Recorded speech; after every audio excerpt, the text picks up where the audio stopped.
Hello duelists, welcome back to the channel. Welcome to my first place OTS Yummy Mitsurugi Deck profile. Chances are if you're clicking on this video, you don't really care about watching me go through card by card on the deck list, so that's not what I'm going to do in this video. Truthfully, this is pretty much just John Wilkins' list from YCS Pittsburgh. Pretty much, pretty close. So I think that if you're watching this, you're not looking to get any explanations on what these cards do. I think you're more looking onto basically side deck patterns and choices as far as like logically why I chose to play certain cards over others. So that's what I'm gonna do. First off, I want to go over like my matchups. So it was 5 rounds. I went undefeated the entire tournament. So 3 rounds of the Swiss and then 2 rounds of the top cut.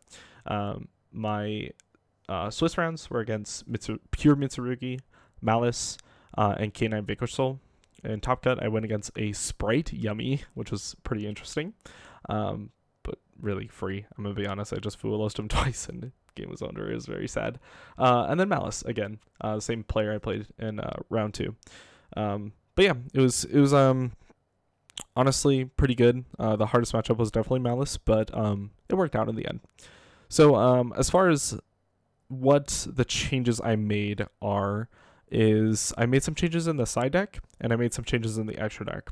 And I do want to touch up on one card in the main deck, which is Mitsurugi Great Purification. I think that truthfully in like OTS tournaments like this card is kind of bad. It's just a brick, truthfully.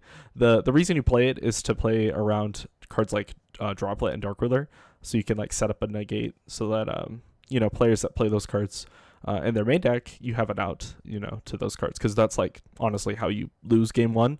A lot of situations is they like drop like a Full-Lost, a Droll, or they just have a Dark Ruler or a Droplet. So this just kind of answers those problems. Yeah, that's really what I would make a change as far as the main deck goes for these tournaments specifically. For any YCS, play this card.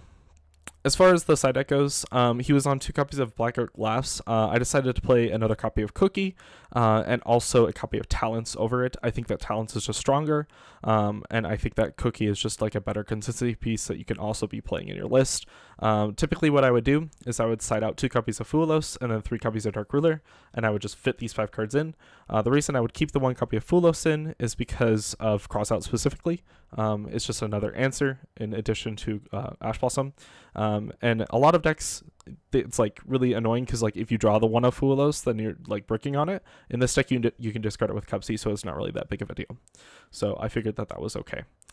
And then a Croaky just because like it's another like push when going first. If your opponent is able to like try and like break your board, you can just put down the Croaky and just like pop something.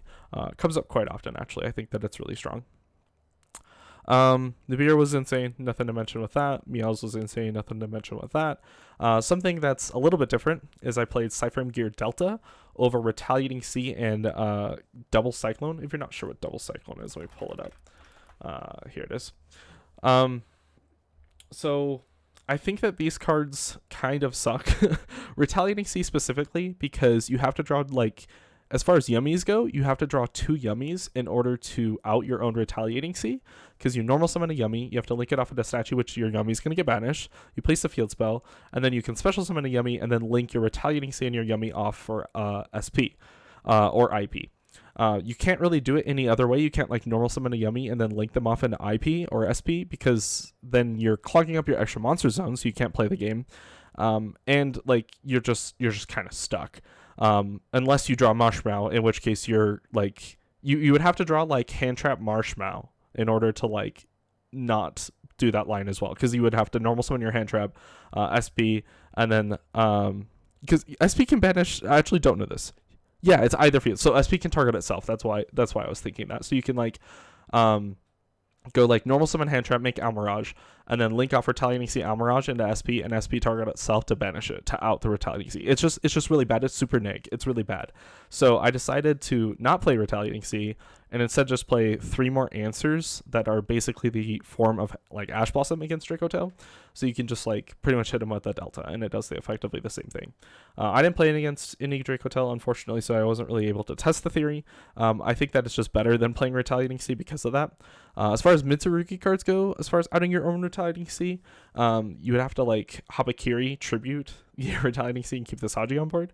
But then you're like vulnerable to like Imperm and Veiler, which I know that those aren't as popular anymore, but like, you know, it's just like, I don't know, it's just you're playing like bad cards, or your good cards are like outing your bad cards and putting you into more vulnerable positions. I don't know, I just don't really like it. So that's why I just settled to play Gamma, Delta, and Driver. Even though Driver is a brick, you just like kind of have to make that concession when deck building, that you just have to play like cards will be a little bit more flexible even if it costs a brick. That's really pretty much as far as that goes. As far as the extra deck goes, just a couple things to note here. He was on Gravity Controller, just mostly to like link off your Arclight or your Zombie Vampire, so you can like continue your Zombie combo and then like turn your just like a single Arclight into full Mitsurugi combo. I think that's really cool in concept. I think it's kind of bad in practice. So I just decided to play 3 copies of Snatchy, especially because if you're not on the second field spell in the main deck, it's just kind of bad, because if your minion gets SP'd, you have like, you run through all your Snatchies, you're kind of just cooked. You just can't really do anything. You just don't want to like put yourself in those positions where like you play 2 Snatchy, both Snatchies are in the graveyard, and then you just like can't link off for a Snatchy to like win the game. You know what I mean? So I didn't want to put myself in those positions at all. So I just decided to play the 3 Snatchy, never had that situation come up, and I don't think I will. So yeah, Link Spreader was insane. Something to kind of mention with this that kind of goes along with the Nibiru is sometimes you can side in the Nibiru over something like a Ghost Spell. Ghost Spell is like one of those hand traps that it's like, it's pretty good, but sometimes it just like, it's not really that good, I guess. So like going first, you can like put in a Nibiru over the Ghost Spell. I think Nibiru is actually really good going first. It's just like another push that you can use as interrupt for your boards, especially because you're going to enable a lot of like crackback in the forms of like summoning Cupsy on your turn, and like Cupsy draw, like your prayers tributing, getting a search, and likely summoning like a Saji or something, and then like shuffling back mirrors, like searching it. Like you just get like infinite follow-up is what I'm basically trying to say. So I think that having a Nibiru in your main deck for going first is actually really strong in like those games 2 or 3. So I think that that's a really important thing that you can side into, as well as it doubles as a cross-out target, which actually almost cost me a game because I didn't put Nibiru in as a cross-out target, and I drew cross-out, but I got Nibiru'd, and I was like, man, I should have put Nibiru in my deck. So lesson learned there, I guess. But that's pretty much it for the most part about the deck list. I don't think that there's anything else to mention outside of one other thing. The reason we're also playing Cookie Lollipo is obviously to add more consistency when going first. You could play something else, which I will mention right now. Just if for whatever reason Droll becomes less popular, you should be on Sangan over those 2, Lollipo, Cookie, because you can turn a Sangan into Almirage, and then if you already have another name, you're pushing through like infinite hand traps, and you can search a hand trap yourself, which is just like absolutely broken. Just being able to search for like a Bell or a Droll or an Ash just like for free with Sangan is like insane. Obviously it plays a little bit harder into Droll, so just keep that in mind.